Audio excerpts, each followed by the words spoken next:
For the past 30 years, fans have flocked through these gates in the midst of the hot summer to see some of the best sprint cars in the country. That's because they are here for the Nantz Energy Sprint Cars, as they are returning to Lernerville for the 30th annual Don Martin Memorial Silver Cup.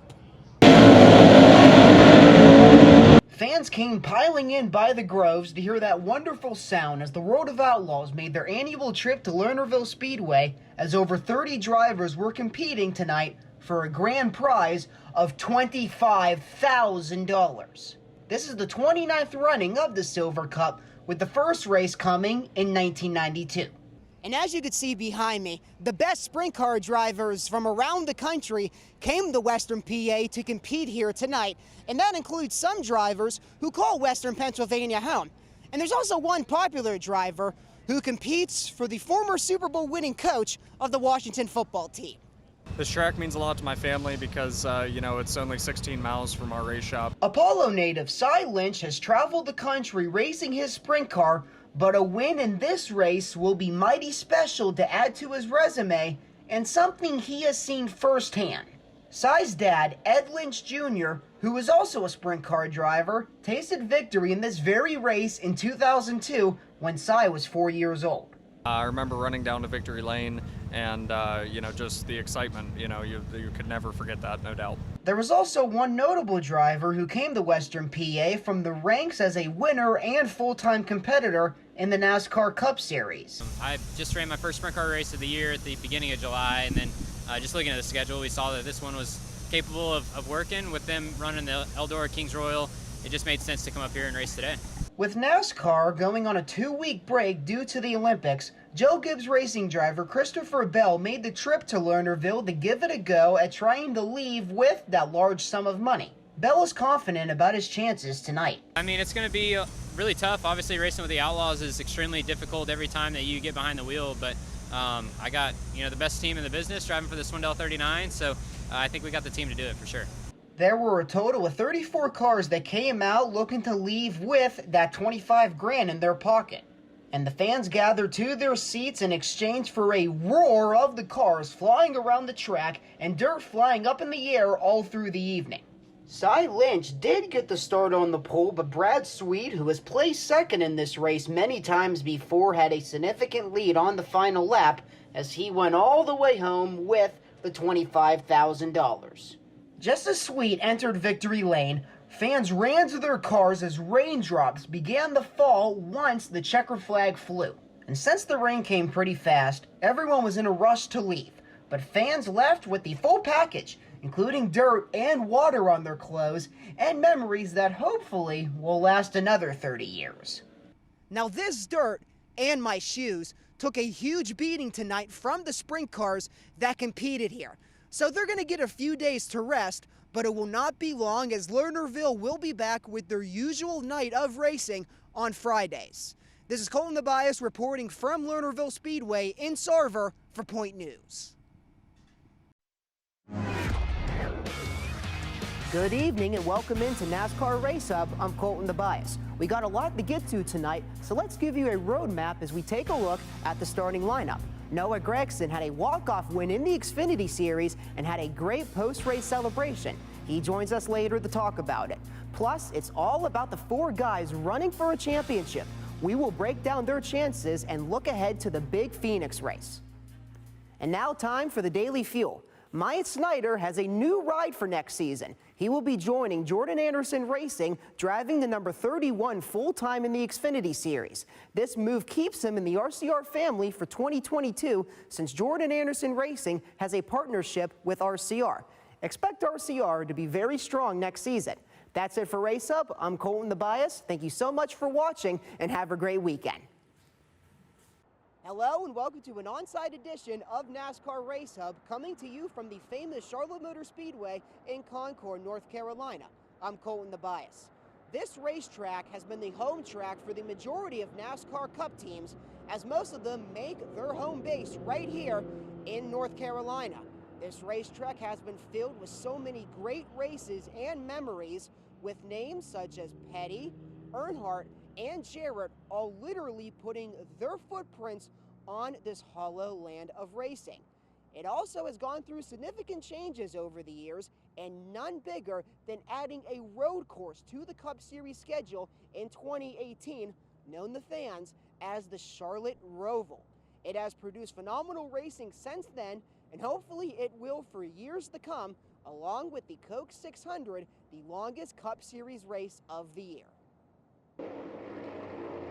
Charlotte Motor Speedway. It is home to the Coke 600 in the spring and the Charlotte Roval in the early fall.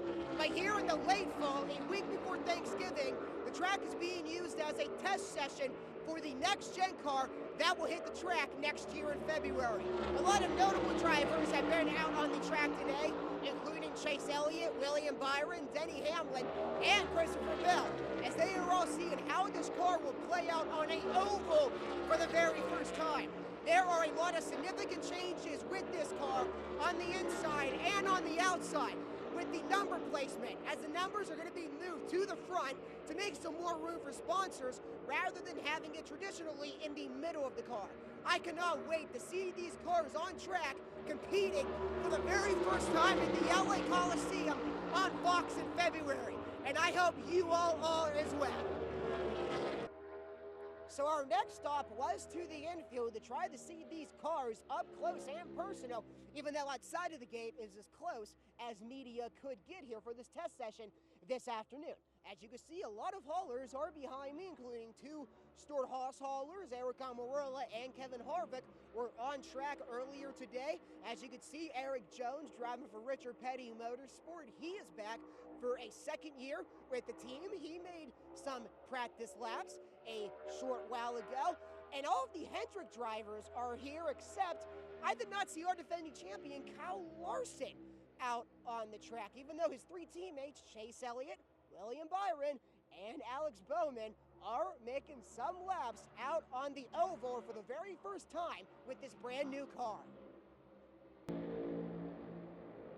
So for our next stop, we decided to come down pit row, where we got a more louder experience as these cars are just flying by us.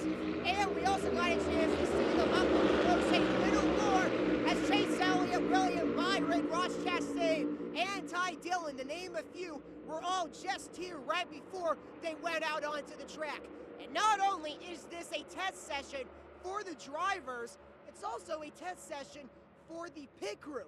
We saw a bunch of Hendrick Motorsports pit crew members walk by us as they are going to get the chance to practice live pit stops with only changing one lug nut. One of the many changes that this next-gen car will have when we kick off the 2022 season at the Busch Clash on Fox. So the final stop on our journey today is the place where every driver dreams of being at before a race, and that is Victory Lane. Kyle Larson was the last driver to stand right here in Victory Lane when he won the Charlotte Roval in October. The next time a Cup Series driver will be here will be for the Coke 600 on Memorial Day weekend.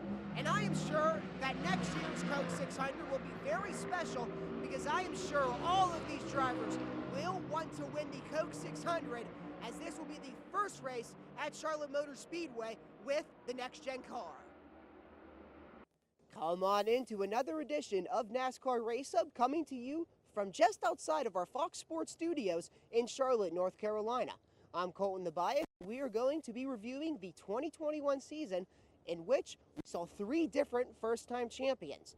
Ben Rhodes got the first two wins of the year in the Truck Series at Daytona, and he was strong at the last race in Phoenix, securing his first NASCAR title. Even though he did not win the race, he had enough points at the end. And after losing his Cup ride at RCR, after only 1 year, Daniel Hemrick got a second chance in the Xfinity Series, but he was still searching for his first NASCAR win.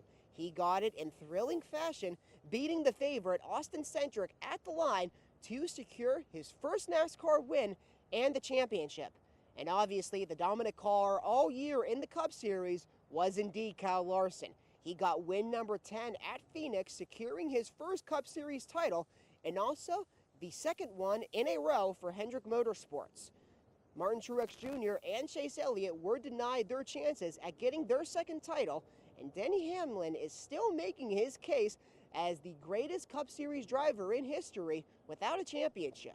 We want to thank all of you for joining us throughout the whole 2021 season, and we hope you can join us again in 2022, where we will kick off the season with the Busch Light Clash at the LA Coliseum in February on Fox. Brunhofer racing on in, right circle. She falls down to the ice with Nicholas, and now it is taken back up by Malachino. Malachino at center ice, onside. Malachino gains the zone. She gets it back for Hall. Now at the point is Doherty. Doherty with the slapper, deflection in front, and that one goes wide. Kept in at the last moment, and instead it was Sontag who dumped it out. So Doherty resets, hands it over to Peterman.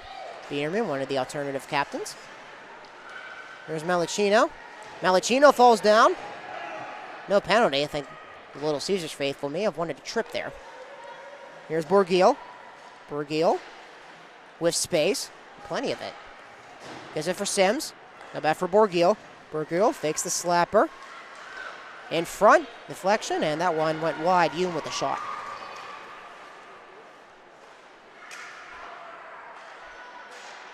That one goes back. Kept in by Borgil. 15 seconds left to go. On the woman advantage for Detroit. Borgil with control again at the point. Fakes a slap. Now it goes for Blackmore. Again, deflection in front. Nothing's there. Rebound attempt. Another save by Klein as the power play expires. And you can't believe it. She had the rebound, got the wrister right away, but couldn't cash in.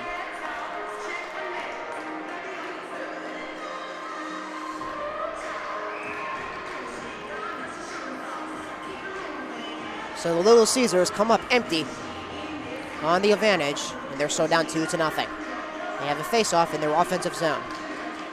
At the tie-up, it's going to go to the Sabres. Skating around the walls, can't clear it out. Nothing at the right circle. That was in traffic. It's going to be Rogers clearing this out, who leads it up to Sontag. Sontag uses the boards to dump it along. And Keim looking to gain control. Now at the far side, backhand feed by Sontag, who tried to keep it in. Little Caesars pick it back up. Stevenson at center ice. There's Sims. Sims keeps it. Looking to get it back for Doherty. She loses it on the way. Here comes Fleming. Fleming looking to get it back the other way. Charbonnier looking to clear this one in. Instead, the Caesars keep it again. Here comes Sims. Gets off Fleming. Sims passes the blue line onside. She keeps it. Into the middle. Picked up by Yoon. Yoon, backhand shot. She scores! The captain cuts the lead in half for Detroit.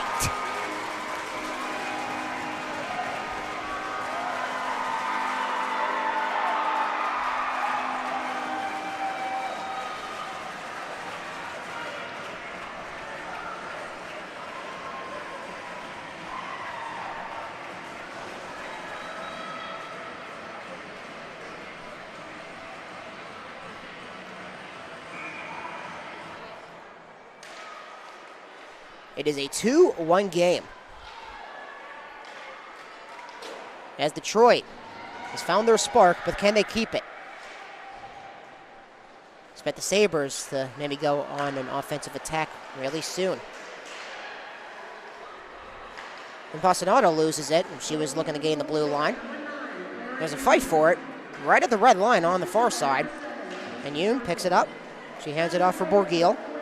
Borgil dumps it in, and they were offside. Sims was offside on the far side. Well, ladies and gentlemen, so far it has been 3 exciting semifinal games. Let's see, anything can happen in this one. It's a 2-1 game for now. Let's see if anything changes. So off the